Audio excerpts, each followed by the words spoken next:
নমস্কার বন্ধুরা, আমার সুস্বাদী চ্যানেল আপনাদেরকে অনেক অনেক স্বাগত জানাই। বন্ধুরা, আগের একটি ভিডিওতে আমি আপনাদেরকে আশাপুরীর আগের খেয়ালের স্থায়ী অন্তরা শুধু তান খেয়ালটা শিখিয়েছিলাম। আমি এই ভিডিওতে আপনাদেরকে তান স্থায়ী অন্তরা দুটোটাই শিখিয়ে দেবো। যদি অন্তরাটা যদি না পারি ওটা আরেকটি ভিডিওতে শেখাবো, কিন্তু স্থায়ীটা আপনাদের কাছে ক্লিয়ার করে দেব। তো বন্ধুরা, আশা করি ভিডিওটা আপনাদের সবারই অনেক ভালো লাগবে। আমাদের ভিডিওটাকে আপনাদেরকে একটা কথা বলতে চাই, যারা আমার চ্যানেলটি সাবস্ক্রাইব করে আমার পাশে আছেন তাদেরকে অসংখ্য ধন্যবাদ। আর যারা সাবস্ক্রাইব করেনি অবশ্যই সাবস্ক্রাইব করে আমার পাশে থাকবেন, আর ভিডিওতে একটি লাইক দিয়ে দিবেন, তাহলে আমার আরও গানের প্রতি ভিডিও করার উৎসাহ বাড়বে। তো বন্ধুরা, এখন আমি শুরু করছি। বন্ধুরা, প্রথমে আমি আখিয়া লাগি পুরোটা গেয়ে নিচ্ছি। বন্ধুরা, এই খেয়াল এই তানগুলা আমি আরোহ অবরোহ যে ওস্তাদ নীরদ বরণ বড়ুয়ার যে একটা বই আছে ওখান থেকে আপনাদেরকে শেখানোর চেষ্টা করি, কারণ ওখানেই সহজ ভাষায় দেওয়া থাকে। অন্যান্য বইয়ে একটু ক্রিটিক্যাল করে দিচ্ছে, কিন্তু এই বই আরোহ অবরোহ যেটা ওস্তাদ নীরদ বরণ বড়ুয়ার আছে ওটাতে একটু সহজ করে দেওয়া থাকে। আপনারা নিজেরা চাইলেই তুলতে পারবেন। চলুন শুরু করি। আখিয়া রাগে রহদরি শিরিন প্যারি তেহারি লেখো লেখো লেখো কবি আখিয়া রাগে। বন্ধুরা, প্রথম স্থায়ী যে তানটা আছে ওটা হচ্ছে 8 মাত্রার তান। তো ওখানে আমার 8 মাত্রা বলে ধরতে হবে। 8 মাত্রা হচ্ছে আখিয়া লাগি লাগি বলেই ধরতে হবে এটা। বন্ধুরা দেখুন, আখিয়া লাগি মা পা ধা সা রে গা রে সা নি ধা পা মা গা রে সা।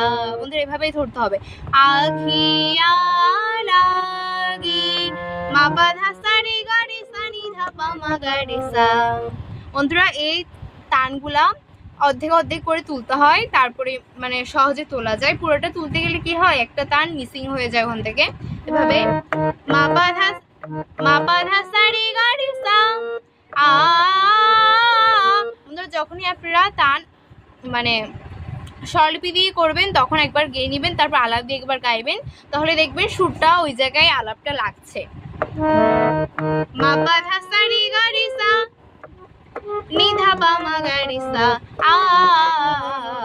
এবার যদি আমরা আলাপ দিয়ে করি তাহলে কি হবে দেখুন, আখিয়া লাগি আ।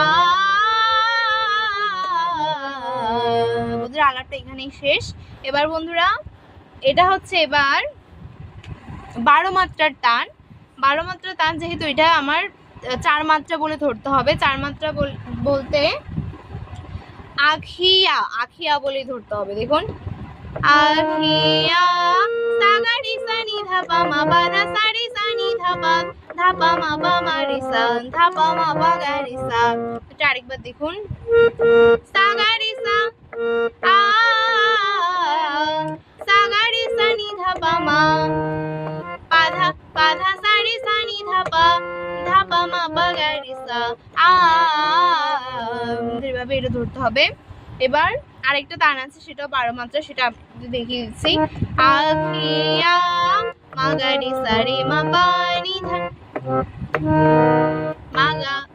মা গা রে সা রে মা পা নি ধা পা নি পা ধা সা রে সা নি ধা পা মা গা রে সা। এই তানটা দেখুন,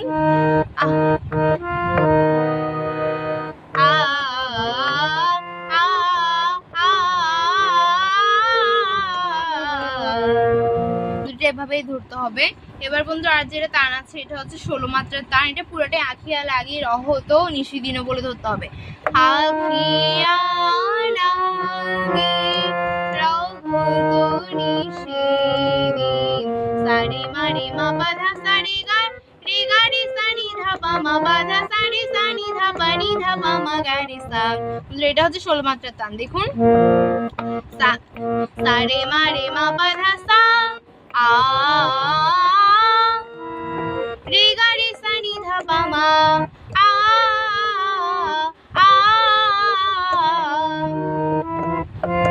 পা ধা সা রে সা নি ধা পা মা গা রে সা আ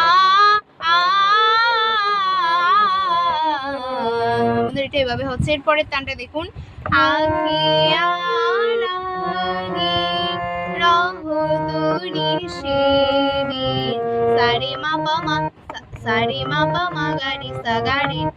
বন্ধুরা এই তানটা একটু কঠিন আছে বন্ধুরা। এই 16 মাত্রার যেটা লাস্টের তান আছে এটা হচ্ছে 5 নাম্বার তান। এই তানটাতে বন্ধুরা নিচের সপ্তকগুলো লাগছে, মানে নিচে লাগছে ধা এবং পা। এই যে ধা, এর নিচে পা। তো দেখুন আমি আপনাদেরকে দেখাচ্ছি, আখিয়া লাগে রহদরি শিরিন, সারে মা পা মা গা রে সা নি ধা পা সা, মা গা রে সা রে মা পা ধা নি ধা পা মা গা রে সা। এবার অর্ধেক দেখাই, সারে মা পা মা গা রে সা, আ গা রে সা নি ধা পা সা, আ মা গা রে সা রে মা পা ধা নি ধা পা মা গা রে সা, আ। বন্ধুরা এই তানগুলো এইটুকুই। বন্ধুরা আশা করি ভিডিওটা আপনাদের খুবই ভালো লেগেছে। যদি ভিডিওটা দেখে আপনারা উপকৃত হয়ে থাকেন অবশ্যই চ্যানেলটি সাবস্ক্রাইব করে আমার পাশে থাকবেন। এর পরবর্তী আরেকটি ভিডিওতে আমি আপনাদেরকে যে অন্তরাটা আছে, এই তানের একটা অন্তরা আছে, ওটা আমি আপনাদেরকে একদম ক্লিয়ার করে দেব। হ্যাঁ, এই খেয়ালটা এই পর্যন্তই থাকছে। অবশ্যই ভালো লাগলে সাবস্ক্রাইব করে আমার পাশে থাকবেন। ধন্যবাদ।